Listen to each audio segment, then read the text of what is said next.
Listo, ahora sí. Hola Claudia, ¿cómo estás? ¿Me escuchas?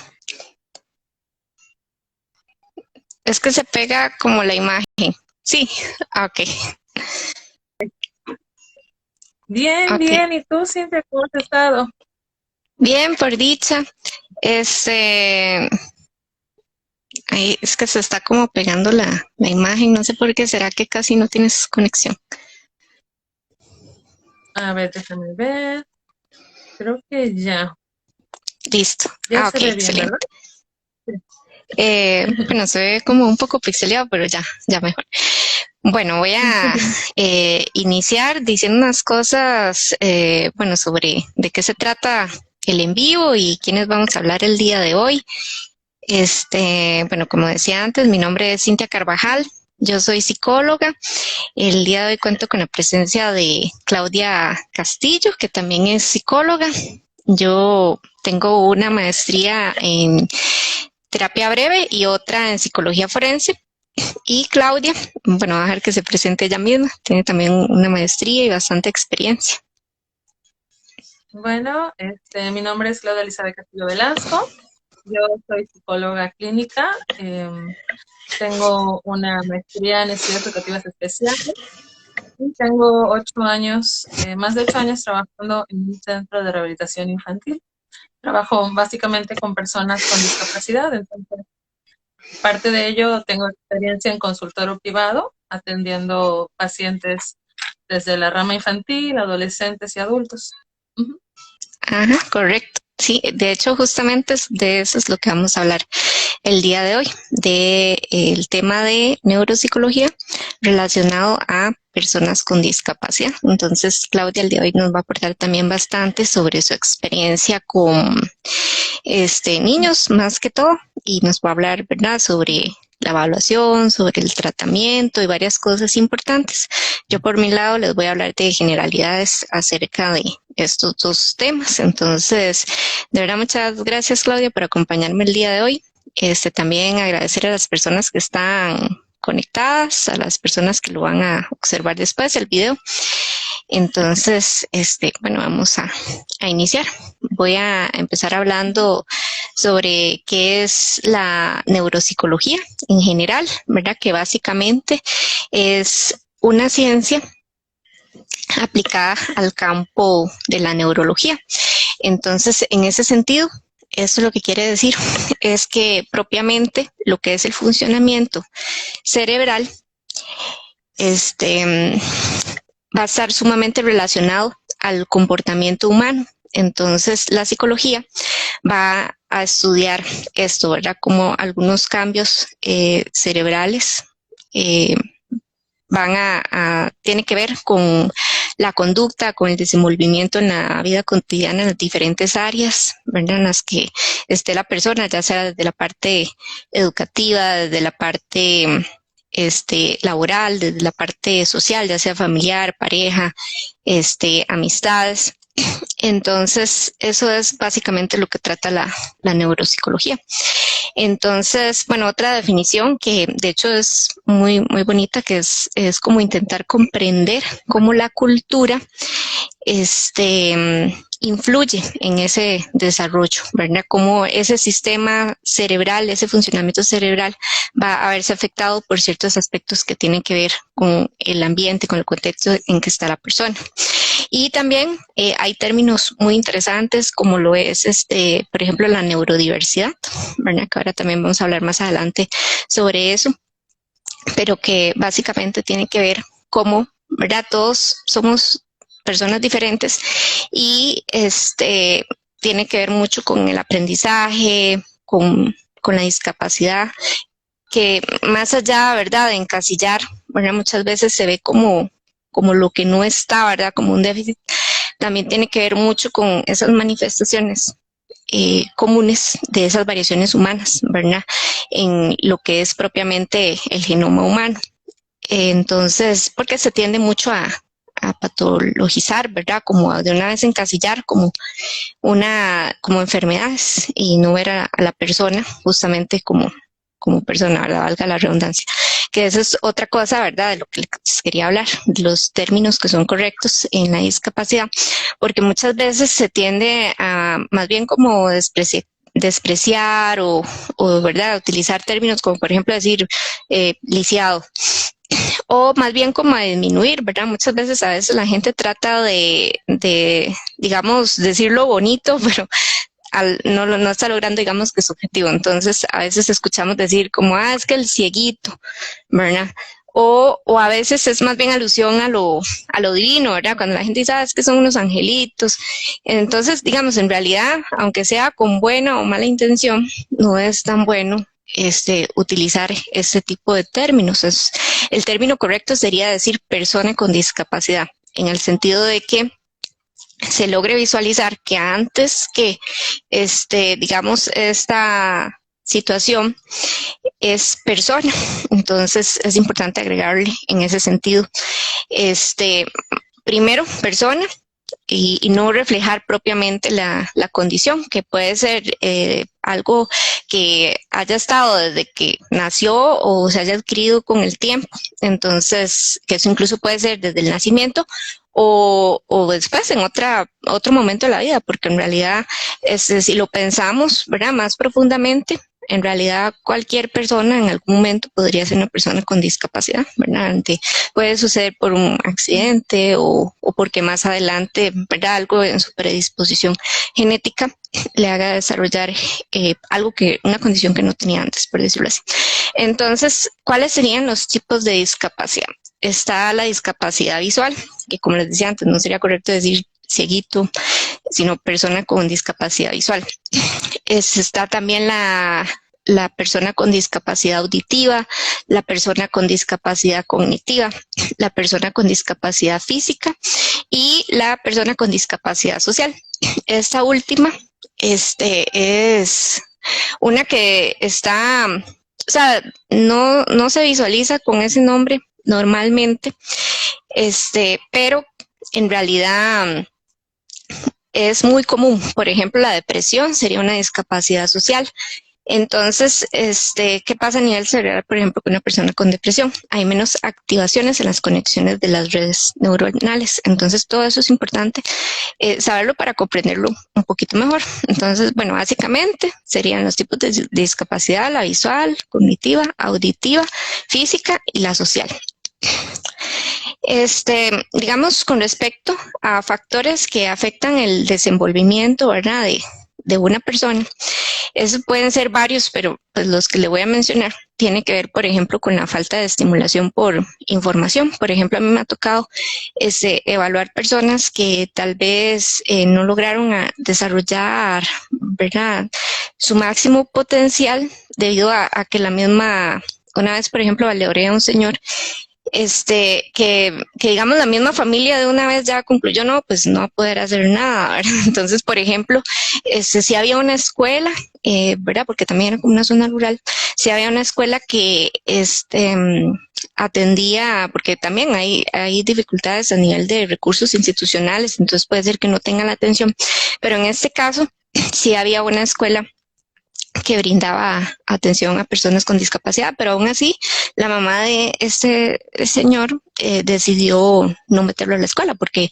a ella se le hacía más difícil como estarlo llevando, trayendo, tener que ayudarle con los ejercicios. Entonces, que ahí también incluyen varias cosas, ¿verdad? También a veces tiene que ver con factores económicos, pero en muchos casos, que es la mayoría de los casos, tiene que ver mucho con la parte de no estar tan informados de la posible estimulación que se le podría dar a esta persona, porque también uno ve a otras personas con escasos recursos que igual sí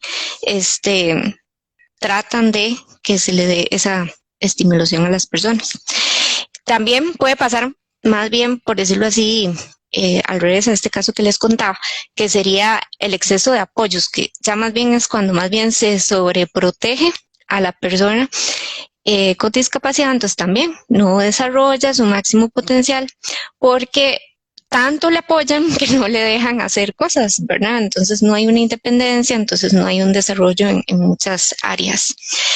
Y también sucede lo contrario, que sería más bien cuando más bien no se le apoya mucho tampoco, digamos, por ejemplo, estando en la casa, que ya sería, por ejemplo, la familia o otras personas que no le brinden los apoyos necesarios, ¿verdad? Que, qué sé yo, tal vez iba a la escuela, pero no le están apoyando con las cosas necesarias para que pueda explotar o desarrollar todas esas áreas que ocupa desarrollar. Y lo que les decía antes, que también puede ser que más bien sea a nivel de instituciones o a nivel de infraestructura, ¿verdad? Acá en Costa Rica, bueno, que eso es algo importante que se me olvidó decirles, bueno, Claudia es de México, yo estoy acá en Costa Rica, entonces a nivel de infraestructura se nota mucho en ocasiones la falta de accesibilidad, ¿verdad? A pesar de que sí se nota que con el transcurso de los años sí hubo un esfuerzo por hacer cosas, ¿verdad? Acá, por ejemplo, la ley 7600 ayudó mucho a que se empezaran a hacer cosas, ¿verdad?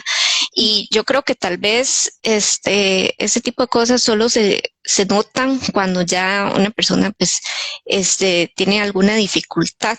Digamos, a mí, por ejemplo, me sucedió, bueno, estando allá en México, que me había hecho un esguince y me acuerdo que fue una cosa terrible porque en ningún lado había como accesibilidad de nada, ni siquiera a la hora de ir en el metro, o sea, era muy complicado. Entonces tal vez hasta que ya, bueno, y eso que lo mío era, pues era algo un poco temporal, ¿verdad? Pero imagínense qué terrible que es, qué complicado que es que no haya accesibilidad en muchos lugares en general. Entonces, eso también va a influir en muchas cosas, en el desarrollo, cuando, digamos, las instituciones o el país en sí o la infraestructura no tenga esos recursos para que la persona, ¿verdad?, pueda desenvolverse comúnmente en su vida cotidiana.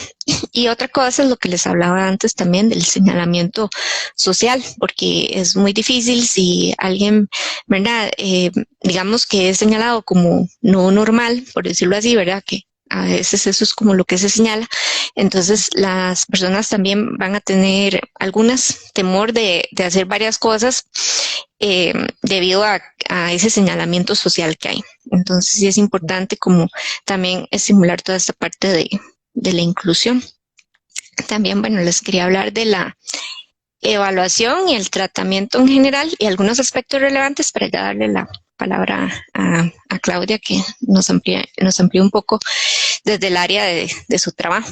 Entonces, bueno, con respecto a la evaluación, en psicología es muy importante hacer la entrevista, que va a ser básicamente preguntas más cualitativas, ¿verdad? Porque se tiende mucho a pensar que evaluación es solo pasar pruebas psicológicas, sí. Resulta ser que no, pues es más allá. Entonces, en estas preguntas que son más cualitativas se va a indagar sobre la funcionalidad. Y esa parte es muy importante porque, digamos, a veces la gente incluso ya viene con un diagnóstico, pero más allá de ese diagnóstico es como, bueno, ¿y qué tan funcional o cuántos recursos de apoyo requiere? Porque puede ser que, ok, una persona, por ejemplo, con ciertos apoyos ya se pueda desenvolver de manera adecuada, ¿verdad? Entonces no necesita, o sea, no necesariamente hay que encasillarle en que no pueda hacer un montón de cosas, ¿verdad?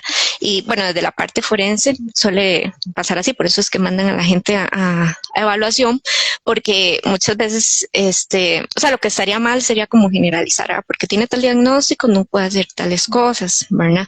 Entonces, por ejemplo, acá, por mi casa, hay una verdulería que hay una persona con discapacidad visual.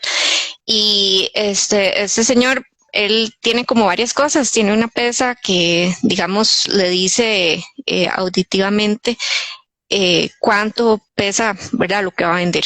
O también tiene una calculadora que también auditiva, o sea, con la voz le dice cuánto es el monto.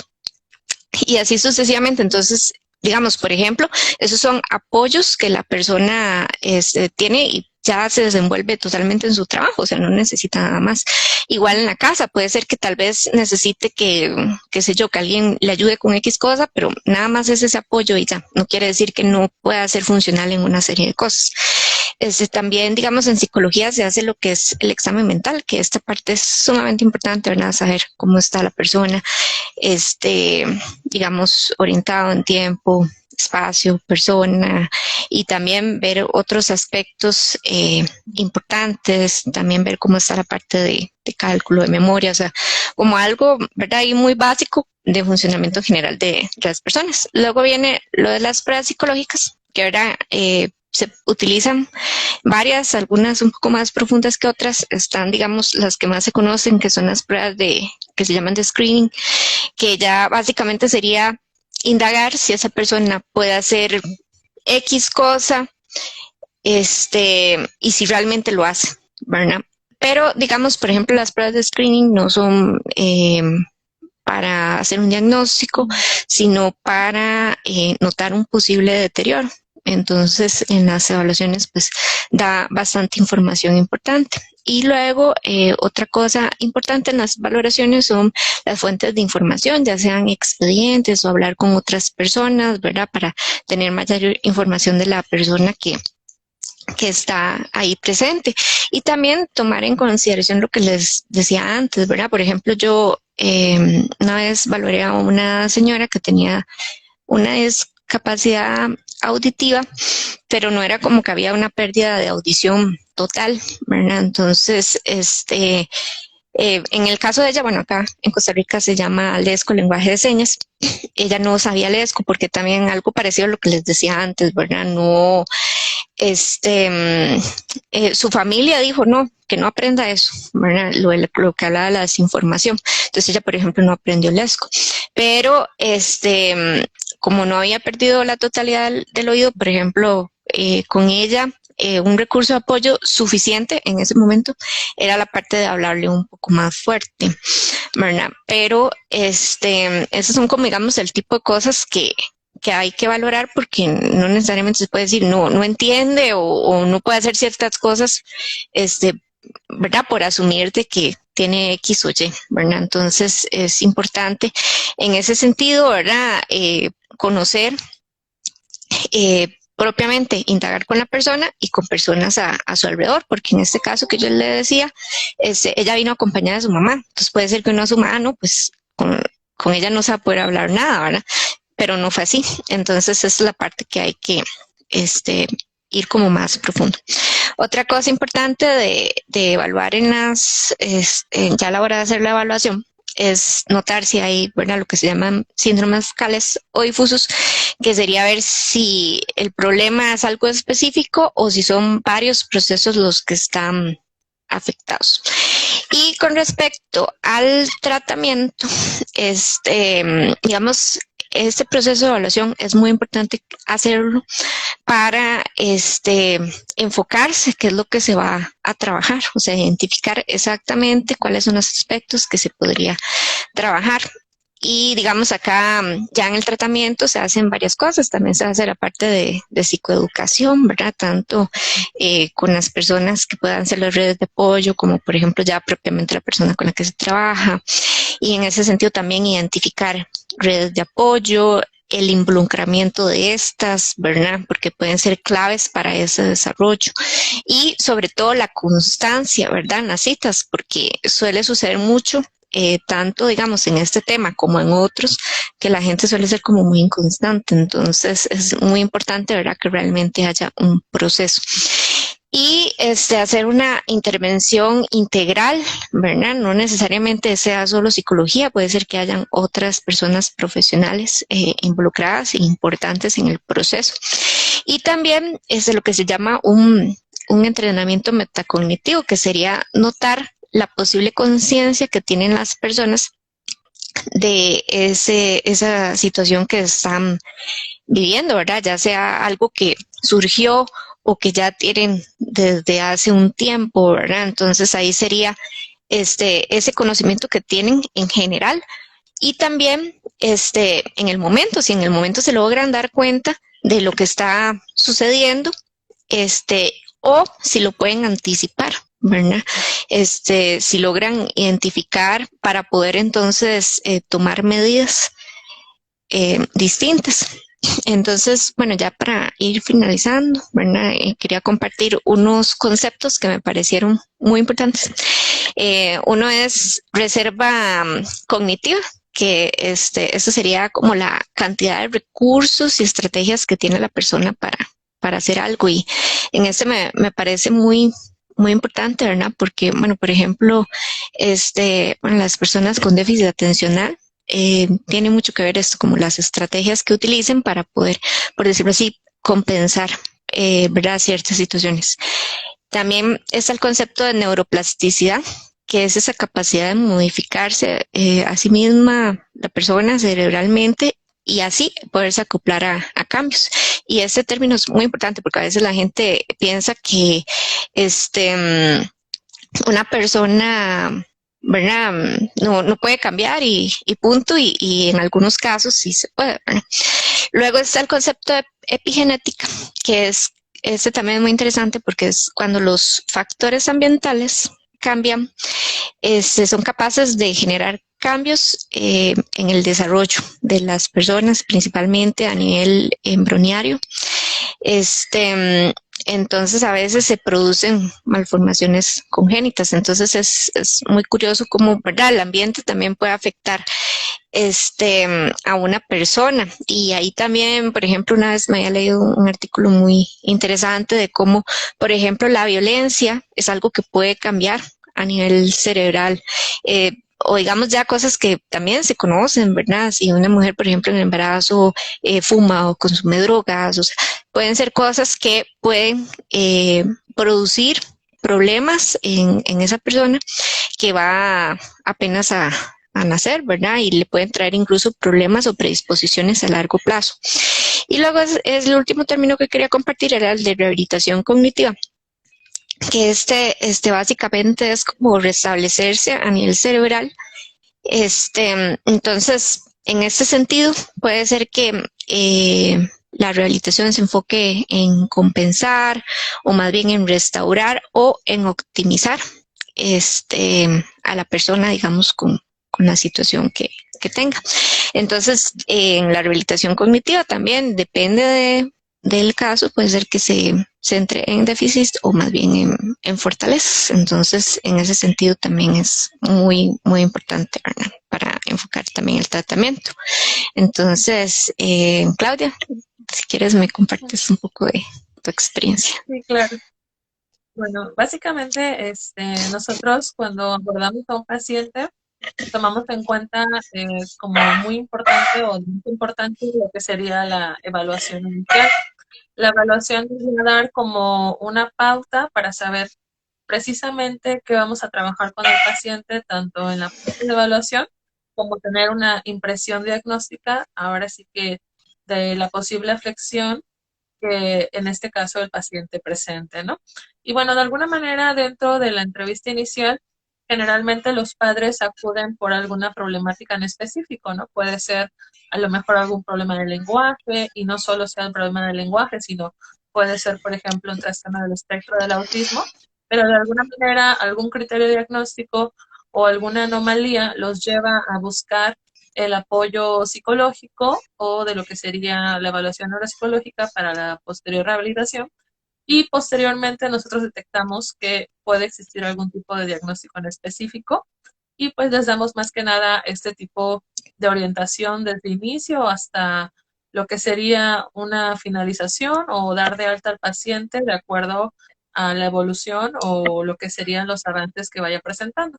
Entonces, una vez que el paciente ingresa y está en la parte de la entrevista inicial, nosotros preguntamos todo lo que son los antecedentes familiares, preguntamos acerca de lo que sería factores de riesgo para daño neurológico, tanto en la historia perinatal, prenatal o postnatal. Por ejemplo, muchos diagnósticos son hereditarios, por lo tanto, el saber que dentro de la misma familia o de manera consanguínea existe algún familiar con algún tipo de padecimiento, pues nos da también esta pauta de saber más o menos cuál podría ser la posible problemática del paciente. Posterior a ello, nosotros evaluamos todo lo que son las áreas del desarrollo, que mientras más pequeños sea el individuo, realmente resultan de vital importancia para lo que es la exploración. Nosotros nos enfocamos en conocer cómo se encuentra, de acuerdo a su edad, su motricidad gruesa, fina, la autonomía personal. Por ejemplo, un niño que tenga determinada edad y esta área no está consolidada de la autonomía personal, podemos referirnos que va a existir una discapacidad intelectual a largo plazo, ¿no? La autonomía personal es muy importante, tanto la higiene personal, la alimentación, lo que sería el vestido, desvestido, que de manera autónoma, bueno, el niño lo vaya adquiriendo. Asimismo, preguntamos cómo se encuentra su comunicación, también el lenguaje, la parte cognitiva, el aspecto social. Todo esto nos va a dar como una especie de información de forma global cómo se encuentra el individuo. Y más que nada, esta información nos ayuda a determinar qué tipo de pruebas se van a aplicar con él. Si algunas van a requerir ser más entrevistas especializadas directamente con los padres, porque hay una dificultad en la funcionalidad por parte del paciente y pues realmente requerimos mucho el apoyo del padre para contestar algunos cuestionarios, más la observación directa con el paciente, o si existe un buen grado de funcionalidad, bueno, podemos directamente evaluar al paciente a través de las pruebas especializadas y de alguna manera obtener un puntaje y obtener un parámetro de cómo se encuentra su funcionamiento en diversos procesos neuropsicológicos. Ya una vez que nosotros lo evaluamos de forma global, podemos tener como de alguna manera más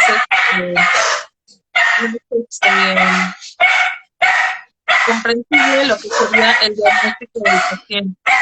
Y bueno, una vez que nosotros vamos a dar el diagnóstico al paciente, cabe mencionar que antes de dar este diagnóstico, nosotros damos una plática. Esta plática es informativa.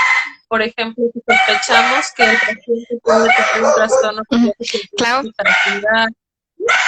Sí, es que creo que se está escuchando como un poco, no tan bien. Ajá, es que creo que se escucha como ruidos de perro. Sí, No pero no sé, es que cuando usted estaba hablando también se escuchaba de repente como, o sea, no el sonido de fondo, sino su voz. Ajá. Voy a intentar subir un poquito más el volumen. Bueno, mencionaba que algo que realmente es positivo es dar como una información previa al familiar, al tutor, para saber un poco más acerca de lo que es el diagnóstico que estamos evaluando. Teniendo la información previa, pudiendo dar alguna plática, alguna orientación, los padres tienen una mejor noción y un mejor concepto acerca de qué les vamos a preguntar durante el proceso de evaluación. Entonces consideramos mucho esta cuestión que es de vital importancia, que el padre pueda tener una mejor noción acerca de lo que estamos nosotros intentando diagnosticar. Ya una vez que les damos el diagnóstico, cuando se trata de una discapacidad, muchas veces los padres entran en un proceso de duelo. Efectivamente es algo no esperable, no saben cómo manejar la situación y pues también se recomienda que ellos tengan algún tipo de orientación familiar, algún tipo de orientación emocional para lo que sería el manejo de duelo y que los padres puedan tener, como bien lo mencionas, una responsabilidad muchísimo mayor al momento de seguir el tratamiento, lo que son las terapias, el uso de fármacos, en dado caso que el pedopsiquiatra o el neurólogo así lo recomiende. Y bueno, posterior a todo esto, nosotros nos encargamos de evaluar de alguna manera cuál sería el prioritario de los procesos que están alterados para empezar a trabajar con la terapia cognitiva. Nosotros, por ejemplo, de acuerdo al paciente, vemos cuál sería, digamos, los tipos de terapias más necesarios y volvemos al mismo punto de funcionalidad. Si, por ejemplo, el pequeñito es pequeño o su nivel de funcionalidad, pues digamos que está bastante alterado o no es demasiado funcional, buscamos rehabilitar una especie de repertorio básico que es necesario para que el niño pueda tener una predisposición hacia el aprendizaje. Nosotros buscamos mejorar lo que es la atención, el seguimiento de instrucciones, la capacidad de imitación y lo que sería que el niño pueda permanecer sentadito por tiempos prolongados. Si el niño no logra estos aspectos básicos, pues realmente no logran poder obtener la mayor, digamos, concentración o apoyo durante las terapias, porque, por ejemplo, algunas de las actividades que deben realizar ellos, como es la terapia del lenguaje u otras áreas, si el niño no tiene bien, digamos, integrado estos procesos, pues de alguna manera las terapias no van a surtir el efecto que nosotros estamos buscando. Y bueno, de acuerdo al diagnóstico, por ejemplo, manejamos o se pueden manejar muchas terapias. Si, por ejemplo, es un pequeño que tiene el trastorno del espectro del autismo, no solo va a requerir la parte cognitiva, va a requerir la parte social. Trabajamos esta parte de la comunicación, que es muy importante. También de acuerdo al nivel de funcionalidad, algunos niños van a requerir más trabajar lo que es la teoría de la mente y otros prioritariamente simplemente la intención comunicativa, porque hay niños que no tienen el lenguaje elaborado como tal, pero sí podemos nosotros trabajar la atención conjunta, que ellos aprendan a señalar, todo lo que conlleva la comunicación, que es muy importante para ir desarrollando otros aspectos. Y bueno, por ejemplo, dentro de lo que mencionabas acerca de la tecnología que ayuda mucho a las personas con discapacidad, definitivamente es un recurso que si utilizamos, trabajamos también con muchos ejercicios mediante el uso de dispositivos electrónicos, todo lo que es la música, por ejemplo, para los niños que tienen algún problema de lenguaje, también apoya muchísimo. Entonces, por ejemplo, he llegado a trabajar con lo que sería la estimulación transcraneal, que son como una especie de electrodos que se ponen en cabeza para estimular la parte cognitiva. Entonces también esto vendría a ser como un apoyo integral de acuerdo también a lo que sería el diagnóstico específico del paciente. Algo más que, por ejemplo, llegamos a solicitar de acuerdo a lo que el paciente requiera, bueno, definitivamente es exista una motivación, ¿no? También trabajamos con diferentes recursos para que el paciente pueda sentirse motivado, tanto reforzadores, una especie de continuo, digamos, como una especie de plática directamente con los padres para explicarles qué es lo que nosotros vamos a trabajar y cuáles son los objetivos a cumplir en determinado tiempo, porque a veces como los padres no saben qué se va a trabajar, los padres no tienen esta noción específicamente de qué estamos buscando lograr, como que pierden el sentido y como bien lo mencionabas, es de como, bueno, traigo al niño o traigo al paciente y esperan que el especialista haga todo el trabajo, pero pues realmente no se enfocan en que en casa, que es donde está el mayor tiempo, pues realmente es una gran oportunidad seguir trabajando allí con ellos de manera continua, ¿no? Y bueno, evidentemente también quisiera enfatizar esta parte que tú también mencionabas, que el apoyo integral pues realmente es muy beneficioso. Muchas veces los pacientes consideran que solo con la terapia va a existir una mejoría significativa, pero cuando se realiza esta combinación de un tratamiento farmacológico más lo que son las terapias, y no solo, como bien mencionabas, en el área de psicología, sino, por ejemplo, si existiera algún tipo de discapacidad física, todo lo que es terapia ocupacional, terapia física, si existiera algún otro tipo de diagnóstico, por ejemplo, lo que mencionaba del trastorno del espectro del autismo, que requiere también lo que es la terapia del lenguaje. Muchas veces trabajamos también terapia física en conjunto, ya que la motricidad fina, perdón, está permeada, ¿no? Dentro de su mismo diagnóstico, ¿no? Y de alguna manera, cuando los padres, pues, tienen este apoyo de manera integral, pues sí podemos ver los avances, pues, realmente bastante visibles y los padres, pues, de alguna manera se comprometen aún más, de alguna forma, cuando empiezan a notar todos estos cambios dentro del paciente. Y bueno, también mencionando alguna de las cuestiones que tú llegaste a comentar, pues definitivamente creo que esta parte de la inclusión es muy importante, algo que nos ha pasado aún hoy en día en México, desafortunadamente, es que algunas escuelas, pues de alguna forma todavía no comprenden el diagnóstico de los niños y bueno, no existe este apoyo. Entonces, pues tenemos ciertas referencias o de alguna manera los padres refieren que el maestro los llega a delegar o los llega a como apartar del grupo, les pone actividades no acordes a sus habilidades. Entonces esto pues, realmente es bastante pues desafortunado. Consideramos que el hecho de que los maestros pues también se encuentren pues de alguna manera en continuo aprendizaje o que se apoyen también de los psicólogos o a lo mejor de los padres de familia que tienen esta orientación, pues ayuda mucho también a que los niños puedan tener este, digamos, cambio en la escuela, en este entorno educativo, que bueno, de alguna manera tanto su nivel de adaptabilidad va a tener un efecto en lo que es autoestima, ¿no? Si el niño de alguna manera puede adaptarse en su familia, dentro de la escuela, dentro de otros entornos sociales, pues de alguna manera va a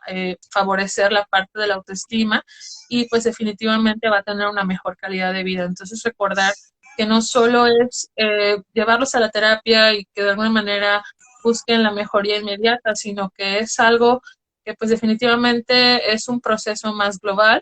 Tenemos que enfocarnos en que el niño pueda sentirse de alguna manera comprendido, pueda sentirse de alguna manera que se le está brindando el apoyo que necesita en cada uno de los entornos donde pues día a día él tiene que interactuar con otras personas. Y bueno, pues únicamente mencionar también el hecho de que sí va a ser como muy favorable, como bien lo mencionabas, esta cuestión de la red de apoyo. La familia, no solo la nuclear, sino, por ejemplo, que otros familiares que estén cerca del menor comprendan el diagnóstico, que realmente haya una aceptación, porque muchas veces nos ha llegado a tocar el tema de que, bueno, los padres ponen todo su empeño, ponen todo, digamos, el compromiso que deben realizar para el paciente y de pronto los abuelos que son muy consentidores tratan de mencionar que ya sea el niño no tiene el diagnóstico o lo tratan de sobreproteger, pues esto realmente no favorece para nada al pequeño o al paciente. Entonces sí buscar mucho, pues de alguna manera, buscar esta parte de exhortar a la familia que cuando se les menciona que existe un diagnóstico, que ya una evaluación previa, que ya de alguna manera el especialista, el médico especialista que sería el psiquiatra o el neurólogo ya estableció un diagnóstico, pues realmente ellos busquen pues que de alguna manera se haga todo el proceso que se está indicando por parte de los especialistas para que también pueda haber una mejoría pues muchísimo más significativa en menor tiempo. Y bueno, no sé, por ejemplo, mencionar ya únicamente, pues quizá el hecho de que debe existir una revaloración cada cierto tiempo. O sea, si nosotros, por ejemplo, tenemos ya un diagnóstico, vemos cómo se encuentra el niño, estos parámetros que nosotros valoramos son cambiantes. O sea, de pronto el niño va a tener cierto puntaje o cierto nivel de funcionalidad en algún proceso, pero se le da la terapia y puede ser que ese proceso haya mejorado y haya que trabajar algunos otros. Entonces, no siempre va a ser algo continuo que vamos a trabajar las mismas actividades, sino depende mucho que nosotros tengamos, por ejemplo, un tiempo ya determinado, nosotros lo manejamos por número de sesiones, manejamos, por ejemplo, unas 10 sesiones, posterior a las 10 sesiones hacemos una pequeña evaluación para ver si ha mejorado, en este caso, el paciente, y en dado caso que ya haya mejorado, buscamos de alguna manera ir trabajando otro tipo de actividades que son necesarias, ¿no? Y sobre todo, pues saber que esta cuestión del aprendizaje, pues es cambiante, ¿no? No se le va a pedir el mismo tipo de habilidades a una persona de 5 años, de 8 años, que a una de 10, 12. Conforme van creciendo, pues de alguna manera el tipo de habilidades que se les solicita, perdón, van en aumento, ¿no? Entonces, de alguna manera, también hay que trabajar mucho esta cuestión de cuáles serían, pues digamos, las dificultades actuales que presentan, ¿no? Y, por ejemplo, también muchos los padres nos preguntan, ¿no? Si el coeficiente intelectual siempre va a ser el mismo o lo que sería su madurez neuropsicológica. Eso también puede cambiar de acuerdo a lo que sería la intervención que se esté utilizando, el tipo de terapia, la forma que se esté manejando al paciente. Muchas veces vemos el avance. Sin embargo, bueno, definitivamente también nos hemos topado con lo contrario, ¿no? Cuando no hay ese compromiso, los padres faltan, de pronto faltaron todo un año y quieren retomar lo que son las terapias, vemos que lo ya avanzado, pues realmente existe un retroceso, ¿no? Ya sea que se ha olvidado o que ya no se ha, pues digamos, consolidado lo que se había trabajado previamente o hay que iniciar nuevamente con todo el proceso, ¿no?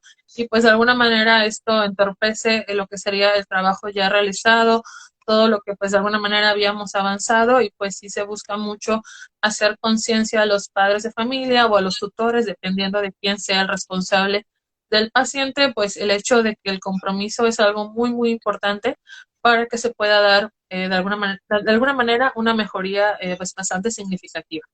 Y bueno, en general, pues solamente mencionar que considero que pues realmente el tema de discapacidad es algo muy importante, el hecho de que se dé pues un mayor conocimiento acerca de ello.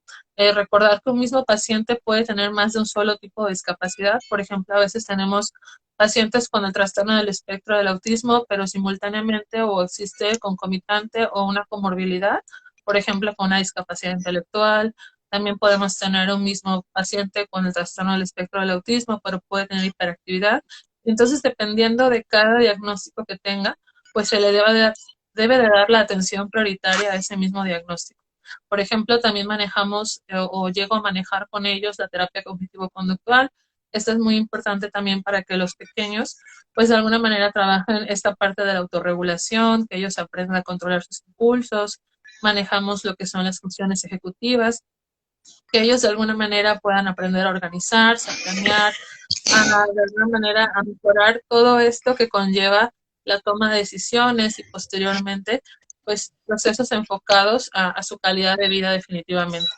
Y bueno, definitivamente también pues es buscar mucho que pues de alguna manera se dé esta sensibilización tanto por parte de lo que es en general la sociedad como pues también dentro de la familia para que, bueno, podamos ver cambios realmente en la forma del abordaje y sobre todo, pues de cómo es el trato de las personas, tanto fuera de la institución o el centro donde trabajamos, en la escuela, sino ya de forma general en lo que es en la sociedad. No sé si quieras preguntar alguna cuestión, pues no sé, muy específica, Cintia, o algo que tengas alguna duda. No, quería comentar que me pareció, bueno, muy importante todo lo que nos compartió y sobre todo esta parte, ¿verdad? Con respecto a la evaluación que justamente es, o sea, tiene un momento, ¿verdad? Porque a veces la gente piensa que, qué sé yo, si se hace una evaluación y la persona sigue así siempre, y no puede ser que haya algunas cosas que haya mejorado, o como decía usted, ¿verdad? Si hay algún retroceso, haya, digamos, más bien presente las mismas o más dificultades de cuando se hizo esa evaluación. Y justamente también lo último que usted decía, ¿verdad? De esa, la importancia de esa concientización, ¿verdad? Con respecto a la constancia en los tratamientos y cómo influye, ¿verdad? Toda la parte a nivel cerebral, física y también emocional, o sea, todo está como realmente junto, por decirlo así, y influye y es clave para tener una mejoría, ¿verdad? En ciertas cosas. Entonces, no sé si más bien tenías algo más que agregar, Claudia. Sí, claro. Por ejemplo, algo que a mí me llama mucho la atención es que aún existe cierta reticencia por parte de los padres a lo que serían los tratamientos farmacológicos, ¿no? O sea, realmente a veces tenemos padres que pues se les menciona que deben acudir con el especialista, por ejemplo, en el centro donde laboro, pues cuenta con esta especialidad, entonces no tienen que ir a buscarla de forma externa, pero algunos padres sí nos encontramos con la negativa, ¿no? Porque tienen todavía ciertas ideas muy arraigadas acerca de que el medicamento es algo negativo, acerca de que el niño no lo necesita. Y pues hemos visto de manera visible que ha habido muchos cambios con los pequeños cuando tienen en conjunto tanto el tratamiento farmacológico como la parte terapéutica, ¿no?